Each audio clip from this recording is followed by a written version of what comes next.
excited to start the installation of the switch controller because that means I can get to my lighting upgrades.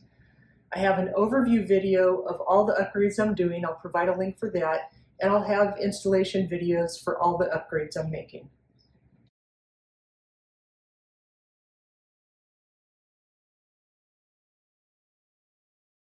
Some items I needed to install the AuxBeam switch was some heat shrink tubing, a crimper, zip ties, multimeter tool, double-sided tape, a mini torch, a screw, and a fuse, and a ground bar. For the attachment point of the circuit box, I needed a little bit longer bolt, so I picked up this at Home Depot. It's 25 millimeters long, rather than the 20 millimeters long that's already there. I needed a 7.5 amp fuse. I also needed a ground bar because the AuxBeam circuit box only comes with connections for the positive wires of the lights that are being attached. I also use various tools that are common, such as a socket set and wire cutters. My plan is to install the circuit box on this bolt right here. So I got this started. The bolt I had before, the original bolt, was 12 millimeters. This one's 10, and I needed to change the socket.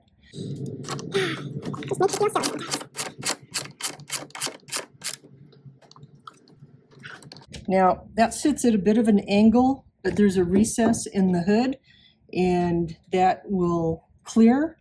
Now, I need to route this red wire for the antifuse, so I'm going to take this and bring it around the back and underneath here, and I'm going to route it around the side of the fuse box.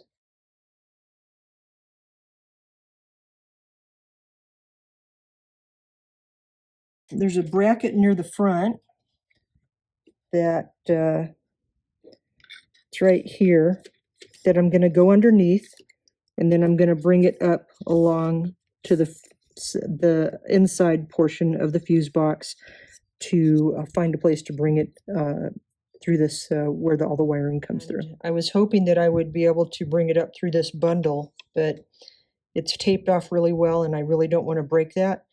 So I found this little corner right here has it's just the plastic for the grommet, that it's just part of that whole piece that fits in there.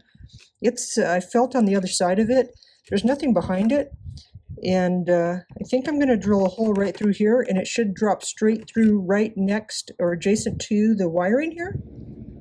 I'm going to start with a small hole first. This is a 1/8 inch bit. Hopefully this isn't very thick. Let's see.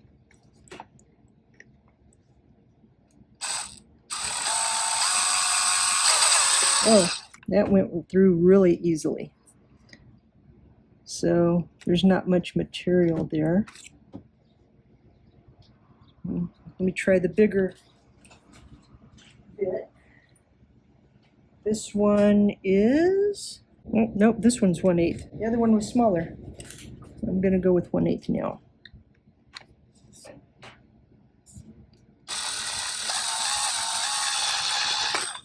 And that went through really easily. So just as a test, I think I'm going to try and poke that copper wire I've been using to point things out down there. And it goes straight through. So I'm happy about that, but I do think I'm going to need a little bit bigger hole. And I want to give the wire some room, and I might even throw a heat shrink sleeve around it where it passes through there. So in case there's any rubbing, it'll have a little bit more protection. I've decided to put one more larger bit through there. This is 5/32. I don't think I want to go bigger than that.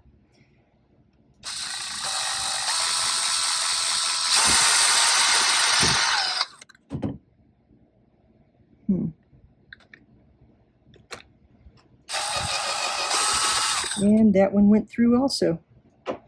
So I'm just going to try and clean it up a little bit with that wire that I was poking through there to get some of the plastic out, and see about routing this up through that hole.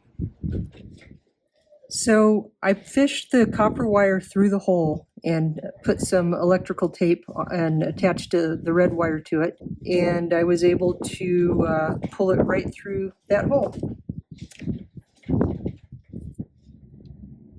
I've decided to put the heat shrink tubing on it, on the red wire, so I hope it's tight enough and it still fits through the hole when I pull it back a little bit. I've pulled it as tight as I can right now, and I'm going to take my micro torch and hopefully very gently, because I don't want to damage this wire, get that heat shrink on there.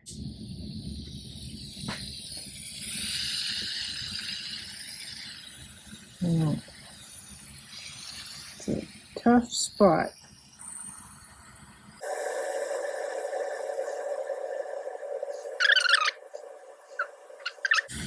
I think I'll stop right there. All right, so I let that cool for just a minute, and I am going to try and pull it back through that hole. Hopefully it fits. Oh, it does. It's coming through just fine.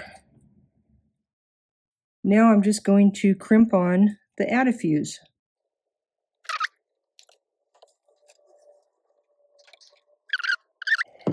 There.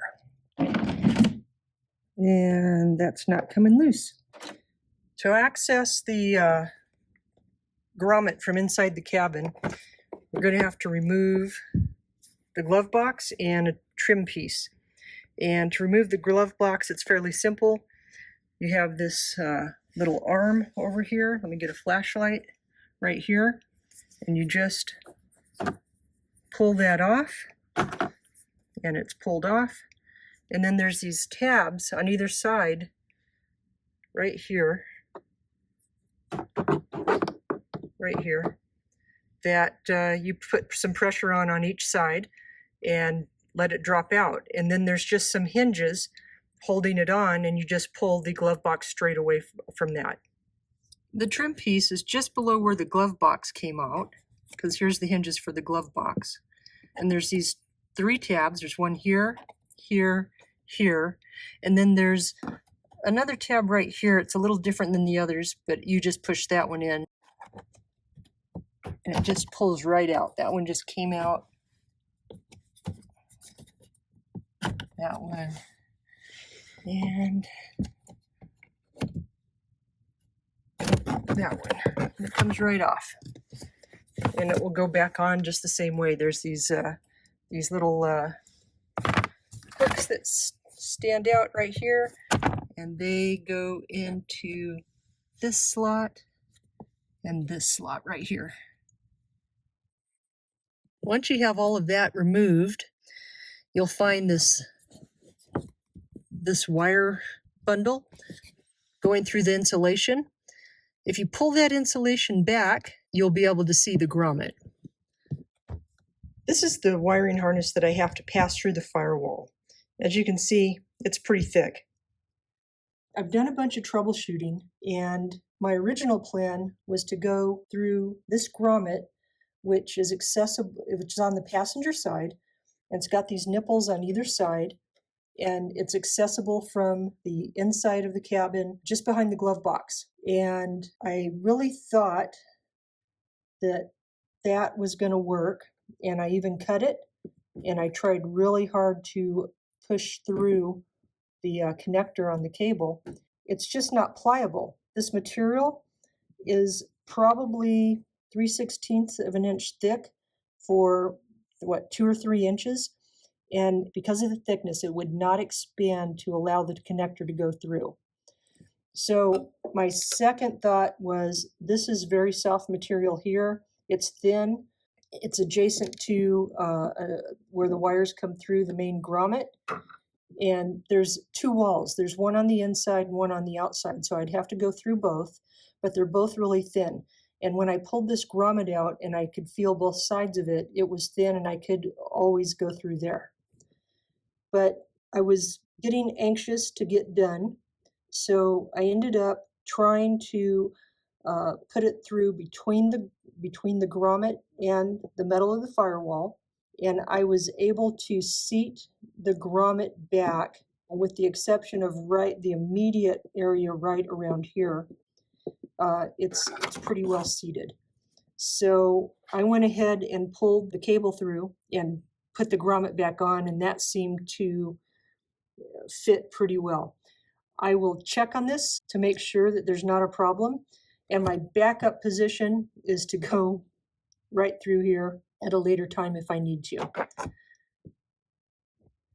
Very tough position to get into to see this behind the glove box, but you can see the cable with the wrap on it coming up over the top of the grommet, and you can see that the grommet is seated, at least on the left side. You can't see the rest of it.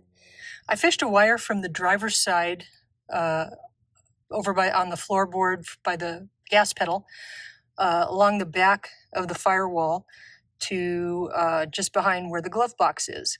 And I'm going to tape the connector to the end of that, and I'm going to pull it through and bring it into the other side and find a nice way to route it. The trim piece, when I put it back, this will sit on top of it, so it should be out of the way. So this pulled out on the other side, on the driver's side, and there's a trim panel that's similar to the one that's on the glove box side. And it looks like there's just a few tabs and some screws. So I'm going to remove this screw, and then there's a tab here, here, and here, and then another screw here. I'm going to take those out, and that'll give me a little bit better access. So I found while I was taking out this trim piece that this panel on the left is probably going to have to come out as well. So I unscrewed that. I'm unscrewing that, and looks like this where the code checker goes. That's connected to all of this, so I'm going to have to pull on that and see what comes next. So I did have to pull on this trim piece here a little bit to be able to get the other piece out, but it did just pull out.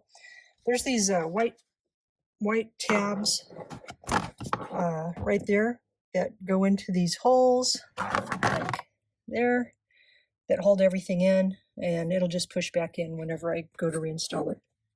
This end covered, of course, the last trim screw piece that I needed to get out to get access underneath here. I needed to remove that code checker part and remove it from here. It's just a tab. I took a small screwdriver and pushed on this and pulled up a little bit, and it popped right out. So I'm taking one more step here, and I'm going to try and remove this panel right here so I can get to this blank easier, because I tried to pop it off and it just didn't work. So I'm going to take this screw out. I didn't see any others. I'm hoping that's all is needed. And then I'm pulling on this. And well, it came right off.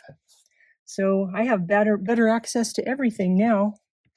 I can get that plug out now. It was hard to see, but there's these little tabs that get pushed in when this gets pushed into here.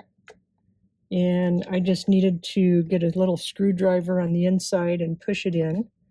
And I was able to push out a little bit and get this corner going. And then I moved the screwdriver over to this side and pushed it in, and I was able to go ahead and pop that out. So the cable that's coming in from the firewall and through the center console, behind the center console, I routed it up and above where the gas pedal is. There was some kind of bracket there, and I went above that, and it's relatively now close to the left side of the steering column. It still has a bit of a reach, and so with all of this still disassembled, I'm going to have to connect this And let's see if I can get my hand in a little bit better position.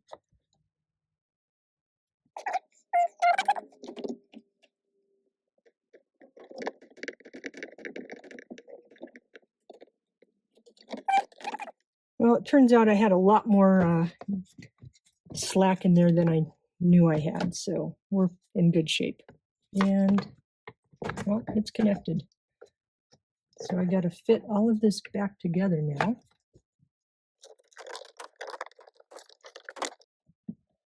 That should sit up there. Yeah. What I decided to do with the switch is just put the bracket on it, and it'll kind of hold it up there a little bit. I'll decide what to do with it later. For now, I'm just going to sit it there. But I did route this through the blank button, and that's attached. And I'll move on to getting all the power connected after I get all of the trim pieces back. Put them back in the same way you took them out. So I want to make the connection now from the cable that's going through the firewall over to the circuit box. So I can go ahead and plug that in. And I think I'm going to, there's a little wire bundle here. I think I'm going to go underneath that. And then I see this nice panel on the back of the engine compartment with these little white tabs, and they come off really easy. White nuts. And I think I'll pass it back behind there.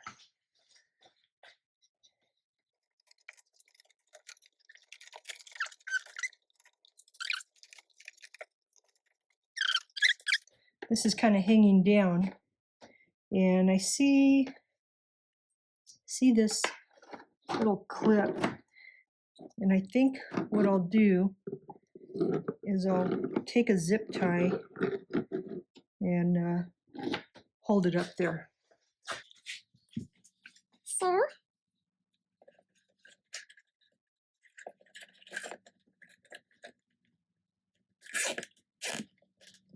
there we go.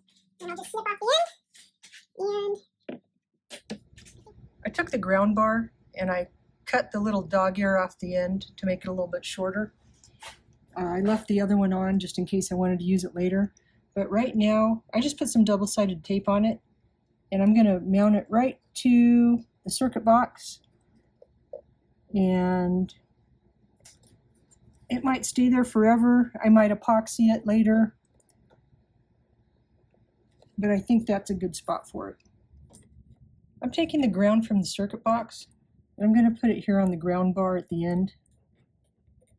And then I'm going to find another black wire, because I have to ground the bar itself to somewhere on the vehicle. I didn't have any extra black wire, so I found a white wire, and I used that for the ground, and I attached it to the other side of the ground bar, and I routed it underneath this bracket, and I actually went ahead and just grounded it straight to the battery.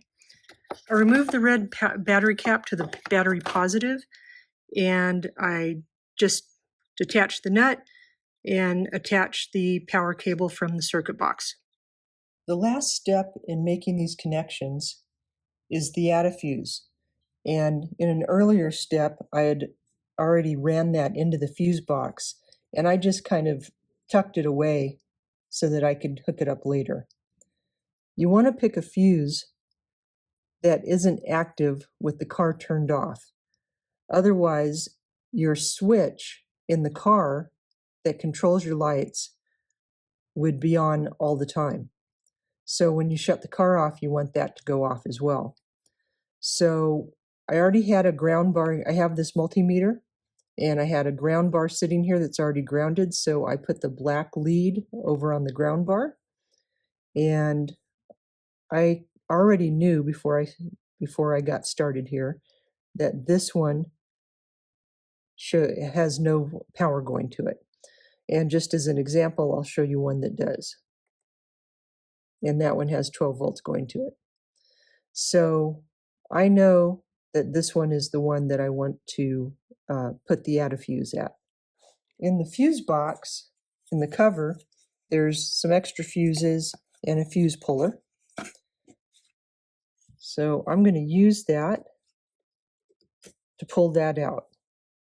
When I pulled it out and I tried to sit it in this add a fuse, well, it didn't go in.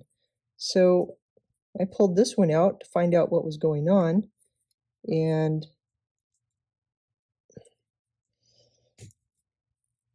it has posts on it, but this one doesn't. I had to go to the auto parts store and pick up another fuse with the posts. And that will solve the problem. And all I have to do is push it into that position. I'll make sure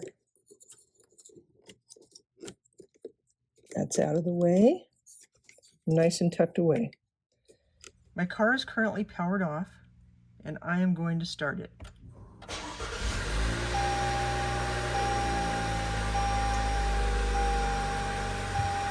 And there you go. It lights right up. The AuxBeam comes with an assortment of labels that can be used to fill in the 6 positions of the buttons, and I'll decide on those once I put them to use. I wanted to wrap up this installation with a few comments. First, this didn't take place over 25 minutes. This took place over several days as I worked through some challenges. Next, the grommet nipple, I still need to seal that with some silicone. I'll do that shortly. And then the switch panel to the left of the steering wheel, that I actually added some command strips to hold that in place, and that seems to be working really well. I hope you enjoyed the video. If you did, please like and subscribe.